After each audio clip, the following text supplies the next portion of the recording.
Molly. Hey, Molly, are you there? Hello? Wait, all I see is your nose and your chewing. Could you Oh, fix your video, please? sorry. Hi, Lynn. Hi, Molly. That's Hey, now better. you got something right here. Excuse me. There you Excuse go. me. Let me Better, adjust my much better. lighting. Yeah, Whoa. Oh, hold on. Woo. How's that? much better. Thank you ever so much. Great. Nice to see you. Nice to see you too. Oh, well, we're making a little fun. It does feel like, Molly, that these video calls are like all the thing. I'm like on video chat all day long. I work from my home, and like this is my new normal. And what do you think? Oh, yeah. I definitely am scheduling or in meetings, I would say most of the day, which means that my screen time is way up. I've definitely been wearing blue light glasses more often because it feels like it's a little bit much. Yeah, and I'm also missing the like in real human life person connections. I had lunch with a coworker like a week or so ago, and it's like I touched their shoulder. I'm like, oh my gosh, you are real. I'm like, so I think that's the connection that I think we're missing. It's just like laughing with because I can't go over to their desk now and say, hey, I need some help with whatever. I mean, sure, I can ping them and feel like I'm bothering them. Um, but it's different than what we used to be able to just walk up to somebody and take a walk around the block or whatever. So our new normal has changed. Definitely. I think you're right. I miss the connection piece. I think slowly but surely, I think we're all getting better at things like Team and Zoom and the different platforms that people use. You know, when you get where your camera should be, what your lighting should be.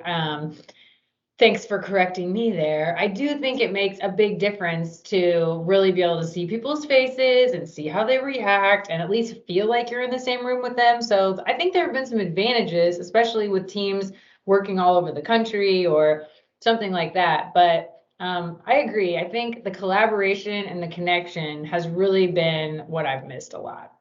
Yeah, good point. And well, on the collaboration topic, I want to show you something that we use at work, and this is called Miro. And there are a number of virtual whiteboards like this product out there in the market, and it is really reasonable. You can get a free one. What this product allows you to do is everybody can that's on a meeting can log in and enter things, and it's all real time. So instead of being in one of those dry, boring presentations where somebody is typing and everybody else is listening slash sort of paying attention, everybody is really engaged with this. So when the engagement heightens, the value of the meeting heightens and the outcome. So this is just one of the tools that can allow you to have everybody's input and you can comment on things. So this is called Miro. And the other thing that I kind of want to show you is there's a lot of fun games like this. So Ooh. this is a game called Higher Lower, and and why I bring up a game is now you have to be a little bit more purposeful to inject some humor and lightness because meetings, it feels like meeting after meeting after meeting, we're missing those ad hoc fun things that we would have to do. So let's be more purposeful about it and actually get some of that into our lives. And I Schedule think a Zoom playtime, if you will. yes, absolutely. I call it the happiest of hours. Love And that. so we play some like this, or even just inject a tiny little one in a meeting. It makes that meeting a little bit lighter. So this one, Ma, let's do a couple. Okay, This so one, higher or it's lower? yes. So it's the number of searches for a month from like I think it might have been 2018. So keep that in mind. Everything. So we Okay. got Barnes Noble and WWE. Is I'm gonna WWE say WWE is higher. no way? Then Uh, 4 mil? Wrestling's popular. All right, we'll see. I think you're going to fail, but let's see. You think it's higher? Yep. Oh my gosh, you were right. Boom. Okay, Saudi Wow. Arabia. Well, WWE is high. I'm gonna say lower. All right, here we go. So that Way can go on until you're done, until you like fail. And it gives you a countdown here. We played a little bit beforehand, but um, yeah, so how do we make sure that we get that laughter, that levity, that brightness that actually gets our brains working better, right?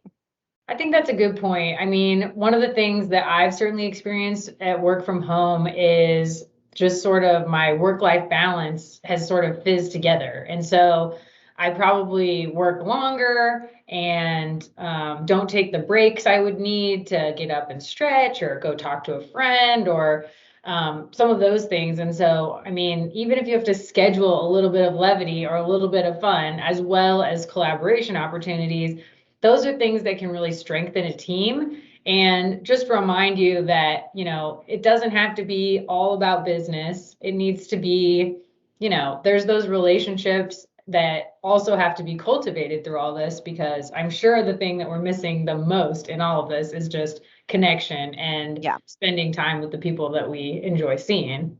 absolutely. I know when I think back on days, like at the end of the day, was that a good day or like a bad day or, or what were my highlights? Those times when I had meetings when I was just laughing, those are the ones that I remember, not the ones that I had a really good outcome on my meeting. I mean, yeah, sure, but it's a different place, right? So, I what does agree. this mean to nonprofits, Molly? I think that's a good question. We both see it from more of a business perspective, but, a lot of folks, even outside of work, serve on boards or volunteer for nonprofits. And then we've got our nonprofits that, DSM Hack works with all the time that have just been trying to navigate this crazy pandemic world like the rest of us. And we know how important connection is to nonprofits. They have to have great relationships with people so that they can fundraise and ask for money and cultivate those donors. They need to be able to get messaging out, whether it's social media or otherwise, so that people know what they're up to. And then they need things streamlined and efficient so that they can do the actual important work, that is their mission, whatever that is. And so I think that's a good reason to include all of this in our series of things we want to share for nonprofits, because there are a ton of tools out there, and some of them are free or affordable, and some of them are specifically geared to help nonprofits with the specific ways that they run.